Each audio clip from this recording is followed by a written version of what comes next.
Hey guys, welcome back to my YouTube channel. Now before we get started, I need you guys to go right now and subscribe, like, and also share. Now I will be doing my makeup, but I'm going to give you a little story time on a scary situation that happened to me when I was giving birth to my son. Alright, so I'm about to get started. I got to fix my eyebrows and stuff like that, but don't mind it because I have to get my eyebrows done. But anyway, so I was approximately 26 years old. I was pregnant with my first son, and on that time, it was my first pregnancy. I was kind of, nervous about the whole situation. And I was about 8 months pregnant. Now, at the time, me and my baby father was together and stuff like that before how everything had went down. I was feeling a lot of pain that time. I had came out of work and everything like that. So I was not feeling so well. So I went to the hospital because I wasn't feeling too well. So the hospital did check me and everything, and they told me I was a little bit dehydrated.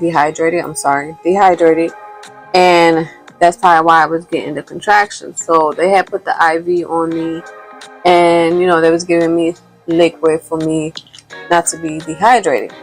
So I was there like for a couple of hours and stuff like that, and I went back home. So during that time, my brother had came. And he stood with me over my house and everything like that. So by that time, I was still, getting a lot of pain and stuff like that. But I didn't think of anything that I was actually in labor. So the next day, I had went to drop my brother off to the house, to his house actually. And I had went to go eat with my son's father because I was, for some reason, through the whole pregnancy, I was craving for cheesesteak. So I went to the pizza shop and I sat down and I got, I ate some cheesesteak and everything. But then I started feeling sick again. I was getting pain in my stomach. I was having like minor contractions, and it was about like 3 or 4 minutes apart. So I had told my son's father that I actually need to go to the hospital because something doesn't feel right. I feel like, I'm about to go into labor. So my son's father had went and had called a taxi because where I live at, the hospital doesn't do labor and delivery. So I have to go to a different hospital for them to deliver the baby. So we had to call a cab and we had to go to the hospital and stuff like that. So once I arrived to the hospital, they had put the heart monitor on my stomach to check the baby's heartbeat and everything. And the nurse had came and she seen that I was contraction like 3 or 4 minutes apart. And she had told me that they were going to keep me because my contractions was very close. And when they did the exam to check if I dilated, I was about 4 or 5 centimeters dilated. So they had kept me and everything. They had put me in the labor and delivery room, and they was prepping everything. So during that time, my son's father was there, my brother, and then my other, family member was there too. So I started was in labor for quite a while, because it was my first child. So I was in labor for quite a while, and then I had the urge to push. So I told my son's father to go get the nurse because I'm having urges to push. So when they went and he got the nurse came and they checked me if I dilated more, and which I did. I was fully dilated. They told me not to push yet because they was trying to get the doctor. So at that time, my doctor wasn't in the delivery room due to the fact that he had scheduled C-section that he had to do, and he had to take care of that, which he was in the operating room with one of the patients. So they had sent me a midwife to deliver my son. Now I didn't think anything of it because midwife is there when the doctor is not around. They'll help you deliver the baby. So I was getting contraction, and mind you, everything like my pregnancy was fine, nothing was wrong. During my doctor's visit, everything was good.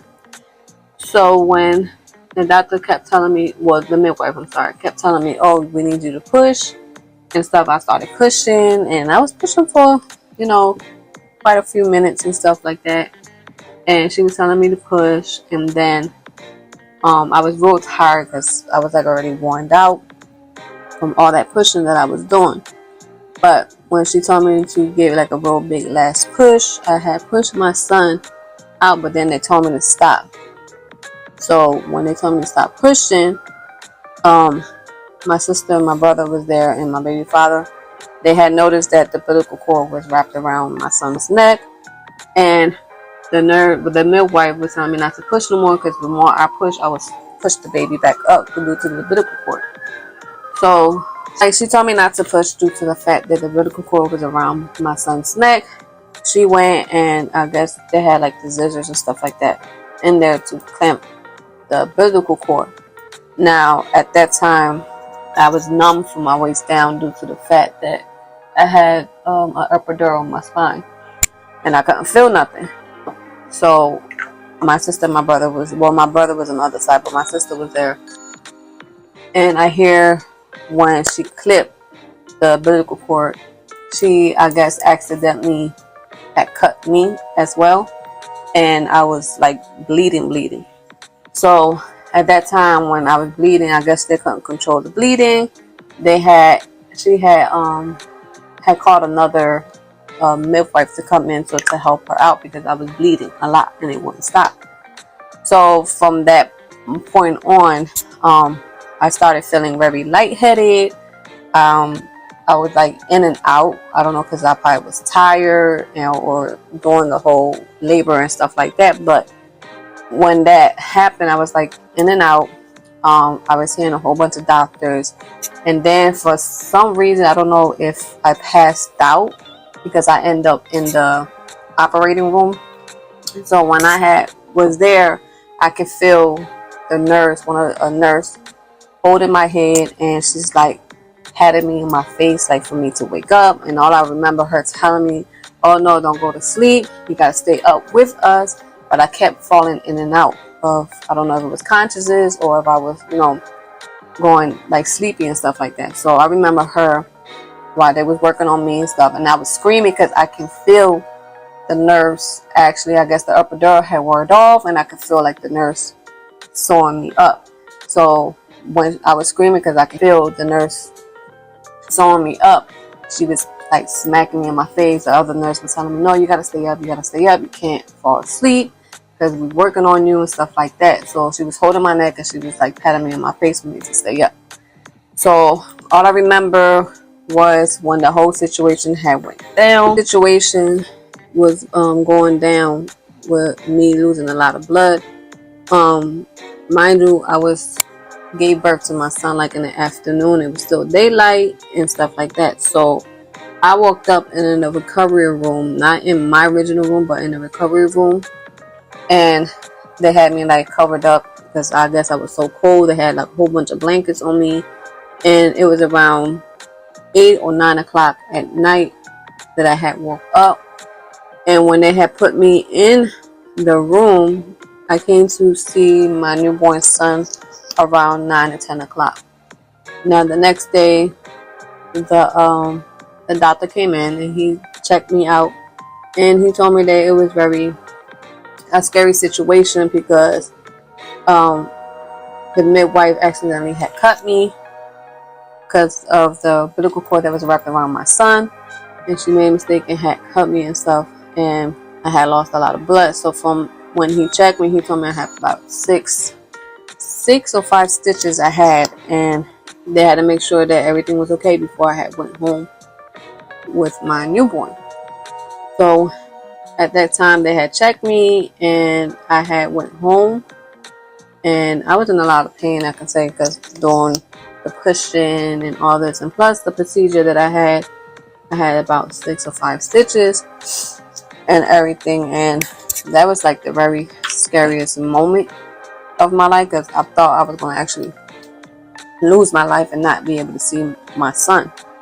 So thank God that I got the chance, to recover from that and actually, get to see my son and stuff. And yeah, so that's how the whole situation had went. Saying that it was a quick moment because the umbilical cord was wrapped around twice around my son's neck and it was taking his oxygen.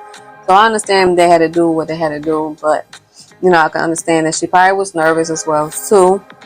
And you know, and they cut me accidentally. So, but like I said, there's a lot of women out there that do lose their life in labor and delivery, and that right there was the scariest moment for me. I'm glad that I made it through, and I'm glad that I was able to finally see my son, even though it was late. But I'm blessed that I did get to see him, and I recovered, very well for me. And the other two pregnancies that I had was kind of, scary because I thought it was going to happen the same way that it happened with my son. But thank God both of the pregnancy was okay and everything had came out fine. So that is the story time. Also, guys, leave a comment down below. And I hope each and every one of you are having a blessed day. And I'll see you next time. Bye.